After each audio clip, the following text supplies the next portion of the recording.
দ্বৈত নাগরিকত্বের বিষয়ে স্ট্রিক্ট অবস্থান রাখার জন্য কমিশনে যারা সাবমিশন দিচ্ছিলেন সেই সব আইনজীবীদেরকে উনি বলছিলেন ওনারা হচ্ছেন ব্লাডি সিটিজেন। তো সেই জায়গাটিতে আমরা প্রতিবাদ করি। দেখা যায় সেখানে আব্দুল আওয়াল মিন্টু আইনজীবীদের উপরে তেড়ে আসেন, ভার্বালি অ্যাবিউজ করেন এবং দেখা যায় তাদেরকে বিভিন্ন গালাগালি করেন। আমি সেটিতে প্রতিবাদ করি এবং প্রতিবাদকালীন আব্দুল আওয়াল মিন্টু সাহেবের ছেলে জনাব তাবিত আওয়াল উনি ওনার বাবাকে কমিশন থেকে নিয়ে যান এবং এই বিষয়টি নিয়ে আমরা কমিশনের দৃষ্টি আকর্ষণ করি যে কমিশনের ভিতরে দেখা যায় কিছু কিছু প্রার্থী আছে এভাবে আইনজীবীদের বিরুদ্ধে তেড়ে আসে, আবার কিছু কিছু প্রার্থী আছে যারা কমিশনের বাইরে অন্য প্রার্থীদেরকে পিটাতে থাকে। এখন কমিশনের সামনে যদি এই ধরনের অবস্থা চলতে থাকে, কমিশনের ভিতরে যদি এই অবস্থা চলতে থাকে, যারা নির্বাচন করে তাদের নিরাপত্তার আসলে কি হবে?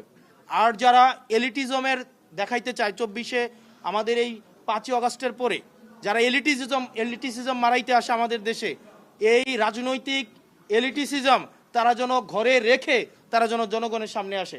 আপনি জনগণকে ব্লাডি সিটিজেন বলবেন, আবার ভোটের জন্য এই ব্লাডি সিটিজেনের কাছে যাবেন, এই ধরনের দ্বিচারিতা আমরা জনগণ সহ্য করব না। সকল ধরনের পলিটিক্যাল এলিটিসিজম 5ই এই অগাস্টের পরে আমাদের 24 পরবর্তী বাংলাদেশে এই পলিটিক্যাল এলিটিসিজমের বিরুদ্ধে আমাদের এই লড়াইটা ছিল।